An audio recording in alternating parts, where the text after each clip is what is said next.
8h moins le quart, il est l'homme qui parle fort et veut faire entendre à tout prix la voix des Bretons. Christian Troadec, le maire d'Hiver-Gauche de Carhaix, est votre invité, Thomas Soto, pour l'interview vérité d'Europe 1. Bonjour Christian Troadec. Oui, bonjour. On sent bien que depuis quelques jours, votre rêve, c'est de mettre un bonnet rouge sur chaque tête de Breton. C'est vous qui avez lancé un ultimatum menaçant au gouvernement mercredi. Il avait, disiez-vous, jusqu'à midi pour supprimer définitivement son écotaxe. Il ne l'a pas fait. Quelle est pour vous l'étape d'après ? L'étape de l'autre jour était importante puisqu'elle permettait au gouvernement, alors même qu'il se réunissait au Conseil des ministres à Paris, l'après-midi, le pacte d'avenir devait commencer à être mis sur la table à Rennes.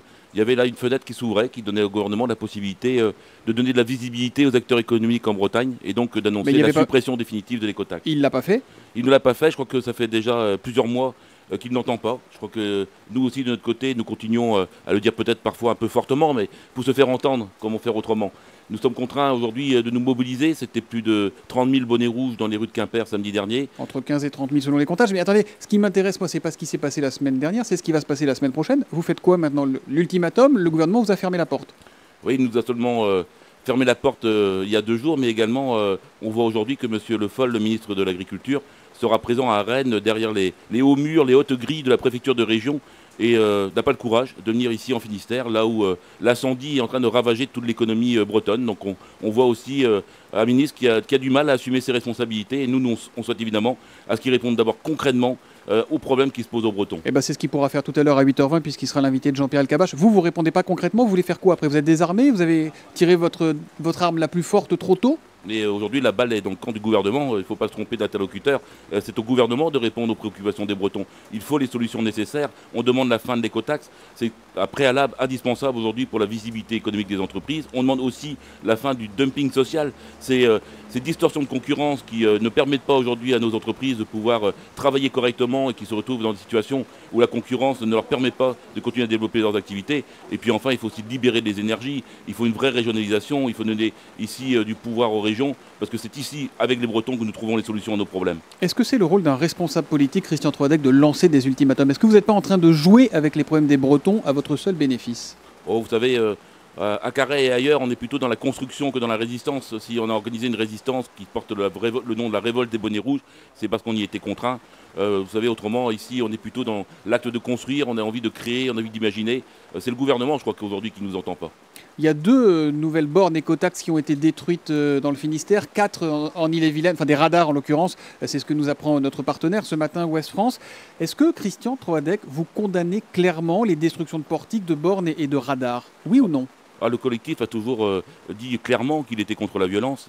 Il n'entend pas évidemment de voir la Bretagne être un champ de ruines demain. Mais quand vous appelez à la colère, que vous montez un peu tout le monde, vous savez bien que vous validez, vous êtes un responsable politique, vous validez un peu ces comportements quand même. Du tout, on n'est pas du tout du côté de ceux qui cassent. Les rassemblements qui se sont déroulés étaient à chaque fois des rassemblements dans la dignité, dans le calme, pacifique. Et là, aujourd'hui, la violence, elle est commise sur les salariés, sur les chefs d'entreprise qui ne trouvent plus les opportunités pour pouvoir développer leur entreprise. Pas seulement, elle est aussi commise sur les portiques et ça coûte des fortunes aux contribuables, ça on peut pas nier. Est-ce que le gouvernement les démonte? Je crois qu'il gagnerait en sagesse pour montrer qu'il a bien compris le message de Breton, de faire en sorte de les démonter très rapidement. Je crois que déjà, il aurait réglé un problème. Est-ce que vous dites clairement à ceux qui détruisent des bornes de radar, des portiques, d'arrêter? Est-ce que vous dites clairement, oui, arrêtez maintenant? On n'a rien à voir avec ce genre de pratique. On voit des radars qui tombent les uns et les autres aujourd'hui. Mais est-ce que vous êtes écouté, vous êtes entendu? Est-ce que vous leur dites arrêtez?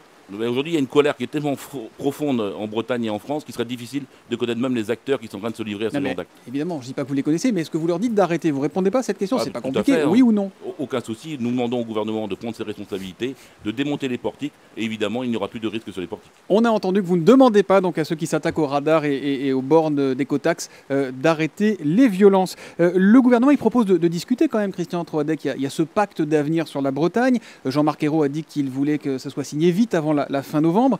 Ça vous plaît, ça, comme initiative, ou ça va pas non plus? Vous savez, on attend vraiment des actes concrets pour les uns et pour les autres qui êtes invités ici ou là à des réunions, des grands-messes dont on va nous redire un peu comme aujourd'hui sur les télés d'actualité avec des messages en boucle qui sont tout le temps les mêmes. Nous, on attend des réponses concrètes et on ne les a pas. Donc, refaire des réunions, refaire des comités Théodule. Pardon, mais le meilleur moyen d'avoir des réponses concrètes et d'entendre ce que vous voulez entendre, c'est d'aller à la table des négociations, c'est d'y aller, c'est de jouer le jeu et de se dire, voilà, on fera le bilan fin novembre. Tout simplement, je préciserai que En ce qui concerne le pacte d'avenir, le collectif n'a pas été invité à la table des négociations. Et vous le souhaitez, vous demandez à être invité? Nous avons toujours souhaité le dialogue et la possibilité de nous retrouver avec les acteurs du gouvernement qui pourraient apporter ces solutions concrètes aux problèmes des Bretons. Et là, c'est aujourd'hui constater qui est à Rennes et qui est à Quimper. On tape un peu facilement peut-être, hein, je pose la question sur l'Europe en Bretagne. Il y a quelques chiffres quand même sur l'aide et les aides qu'ont apporté l'Europe entre 2002 et 2012. Doux et Tilly, Tilly Sapco, dont Daniel Sauvager, le PDG, est avec nous aujourd'hui, ont touché un total de 980 millions d'aides, presque 1 milliard pour que leur poulet reste concurrentiel. C'était les 2 seules entreprises en Europe qui touchaient cette aide. Est-ce qu'il n'y a pas une responsabilité des Bretons, des entrepreneurs, dans le fait que ça ne fonctionne pas aujourd'hui?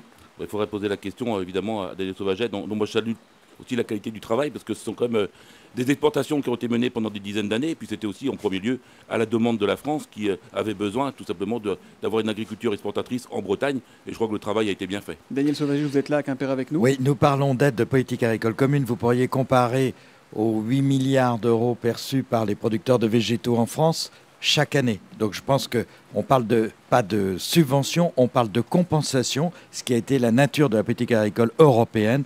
Les Bretons n'ont pas bénéficié de quoi que ce soit comme privilège, ils ont simplement su saisir des opportunités pour créer de la richesse, de la valeur et des emplois en Bretagne. Merci, on vous retrouvera tout à l'heure. Vous aussi, Christian Troadec, je vous propose de rester avec nous, puisque comme je vous le disais, Stéphane Le Foll, le ministre de l'Agriculture, sera l'invité de Jean-Pierre Elkabbach tout à l'heure à 8h20, et vous pourrez également lui poser quelques questions, si vous voulez. Europe 1, 7h51.